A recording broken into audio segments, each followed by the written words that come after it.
coming up in the next race is James O'Shea, but before that, we're going to have a look at the Lexi Guide to Sb5.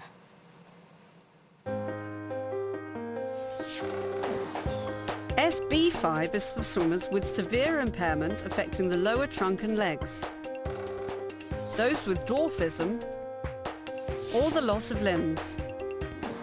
These swimmers have difficulty holding good body position or swimming straight and true.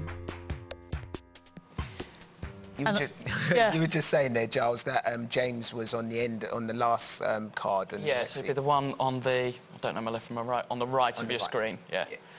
He's a bit of an unorthodox character, isn't he, James O'Shea? Yeah, he is. He swims with my old coach, Rhys Gormley, and one thing we heard that Mark Foster talking about there is he's got the ability to do it, and perhaps you might remember those people watching at home that we talked earlier in the week about proprioception, the ability to know where your hands and legs are and in relation to your body. He's got rhythm, he's a dancer. Yeah, without having to look at them, exactly. And as we know from the Olympics, Liam Tancock does a lot of ballet dancing, so there's a big crossover between swimming and ballet, and I think that's why he's taken to swimming so well. But what he hasn't got the race experience. So Rhys Gormley, his coach, says sometimes it works and sometimes it doesn't, and he hasn't got quite the experience to be able to change during the race. If he can go out and not over-rev on the way out, then he's in with a chance. He's got a very good incentive, hasn't he? Yeah, he has got a good incentive. Because James, I was speaking to Mark Foster, and James said to him that he wanted to go on holiday to Barbados because he felt that he needed to find his spirit over there and swim in the sea.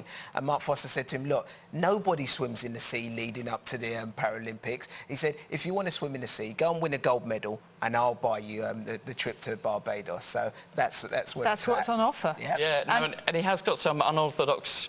He does approach the sport in quite an unorthodox way. Sometimes in the cool room he'll wear a leather jacket instead of a tracksuit, and sort of lots and lots of weird stuff that it's a sign of his individuality. I can't wait for this now. James O'Shea coming up live. Let's head back to the Aquatic Centre as the swimmers come out for this final, and Bob Ballard and Karen Pickering can tell us all about them. Sounds like my kind of guy, James O'Shea, and the great thing is he is so raw, we really don't know what we're going to see. You could see him trailing 8th, you could see him winning. Every possibility is under discussion and in the mix for James O'Shea. He doesn't lack confidence, that's one thing we know about him. No, certainly doesn't.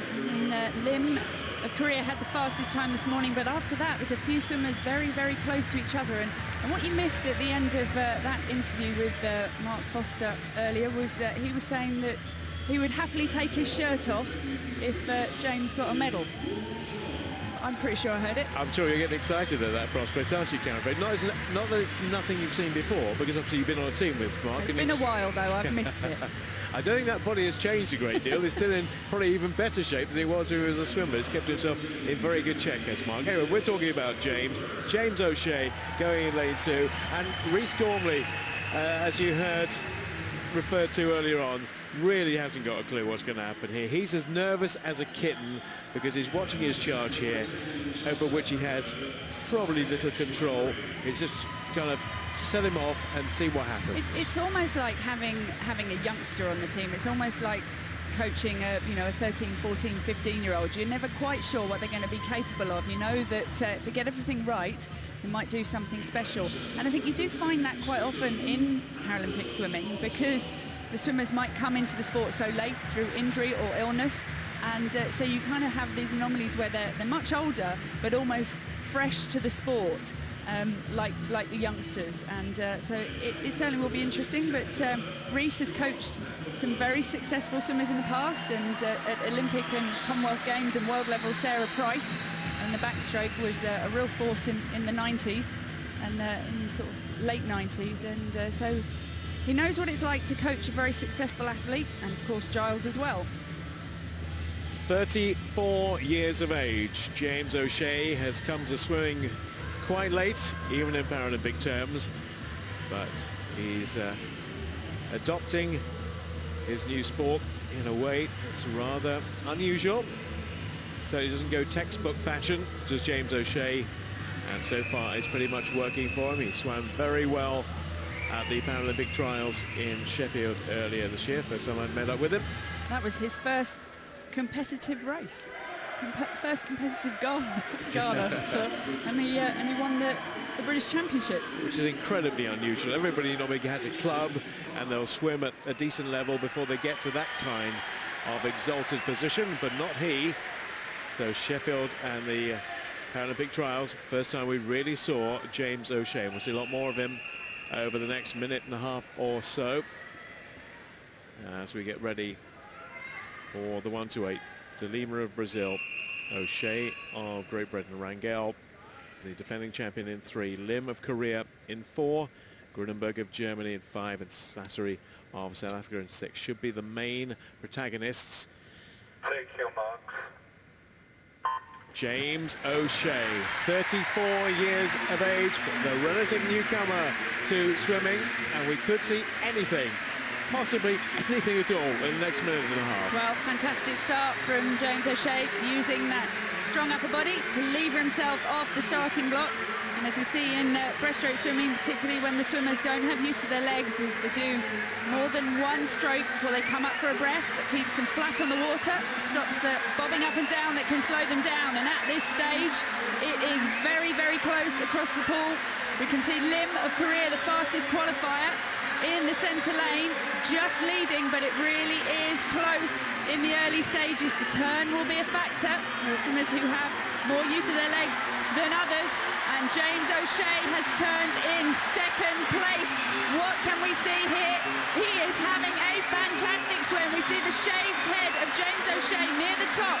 This is such a close race. Kim of Korea still going well in the middle of the pool, but look how close it is.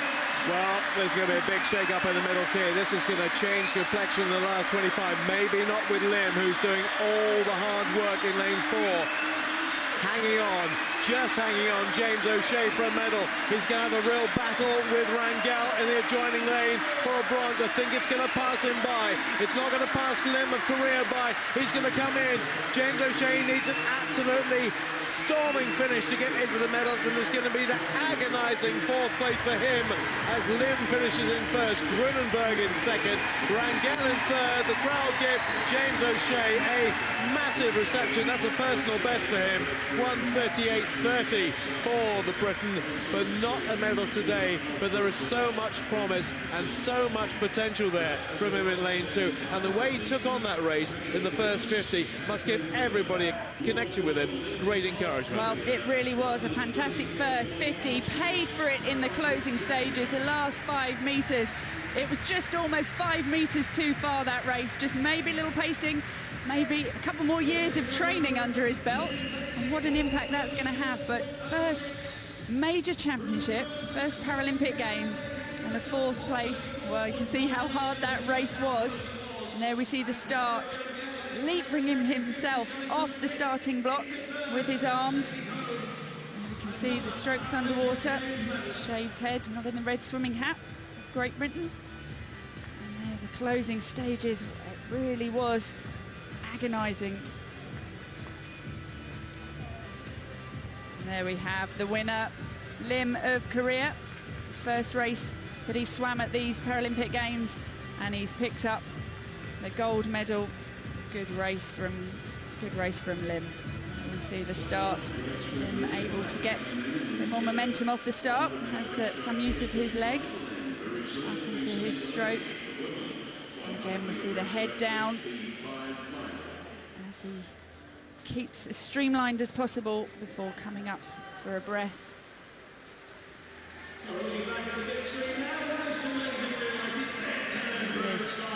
Great technique, making the most out of what you can use. And you see into the turn, turns round on the wall, doesn't get much push off.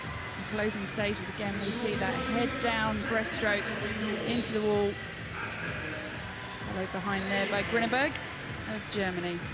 First Paralympic gold medal for Lim, and he gets the gold ahead of Grunenberg in 2nd, and the defending champion Pedro Rangel in 3rd, with James O'Shea in 4th position.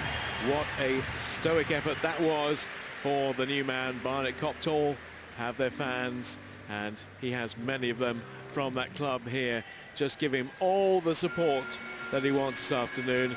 And he's joined Rachel for a word or two. James, that was your first ever international race. What a phenomenal swim. How proud are you of that? Hi, Mum. Disappointed with the time, to be fair, but since I almost threw up at the beginning, it's okay. It's okay. I should have done better, but, you know, the time wasn't as good as I've done before, so... Threw up? What was the matter? No, I wanted to throw up. Maybe nerves, maybe just not feeling very well, whatever, but... Still panting now. You can breathe now, you can breathe. You lost your legs in 1997. Why did it take you so long to get into the water?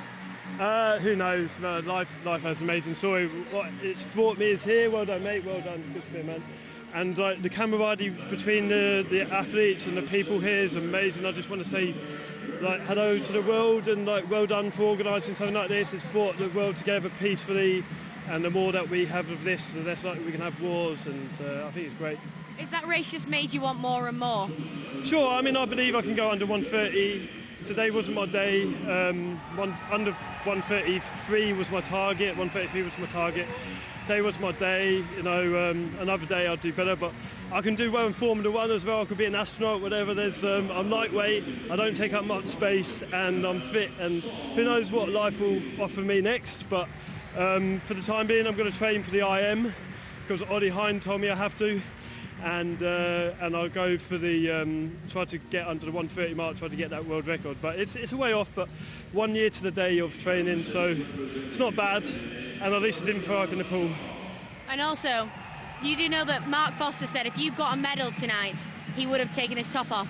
Me included, there's a few disappointed women in the house. Yeah, I'm sure there's a few disappointed people, but you know, I'm sure you'll probably see him in his underpants in some sort of advert soon enough anyway. Like, he's like that, but yeah, no, it's like, obviously I wanted a medal, I wanted to win it. I thought I had the pace to go 133 if I'd done my best race. I just, yeah, just kind of didn't put it quite together tonight. Not surprisingly, I did ask for a sick bag as I was coming out, so I wasn't 100%, but I was hoping for at least a medal, a couple of seconds off that, so yeah. Thank you for your support, Channel 4, and maybe I'll see you in Rio, or maybe I'll see you in Formula 1. Thank you very much, thank you. He's a great man, James O'Shea. Love him. Love his dig at Mark Foster as well, who probably will be semi-naked in something any minute now. But Giles, he made reference there twice to nearly throwing up. Yeah. How much do you think the nerves, the pre-race nerves, might have surprised him? Yeah, I think that might be a big factor. In swimming, what happens before your race is you go into a room called the ready room, and it's probably not... I know we've got a big table here, but it's like this would be a small room to put 8 people in, especially the 7 other people that you've trained all of your life to beat. You know, they've also trained all of their lives to try and win this race. Now, obviously, James O'Shea, he's only come into this from 2 years ago, and he won't have been through, because that is an awful, awful place to be. You know, the amount of times I've been in that room and I've just sat there and I've just thought, why am I doing this? Why would I possibly want to be here? And trying to remember to those basics of go when you hear the gun, you know, form a streamlined position, the first stroke, the first 5 seconds of the race usually, that takes a lot of practice, and that's something that he hasn't got. I think he's been surprised by his nerves. Lactic acid's just gone into his stomach and made him feel ill, and that, you know, and once you start feeling ill, of course, you get cranked up and it becomes a vicious circle. There's nothing like pre-race nerves. It's terrible. I can even remember them, and I hated them from playing basketball.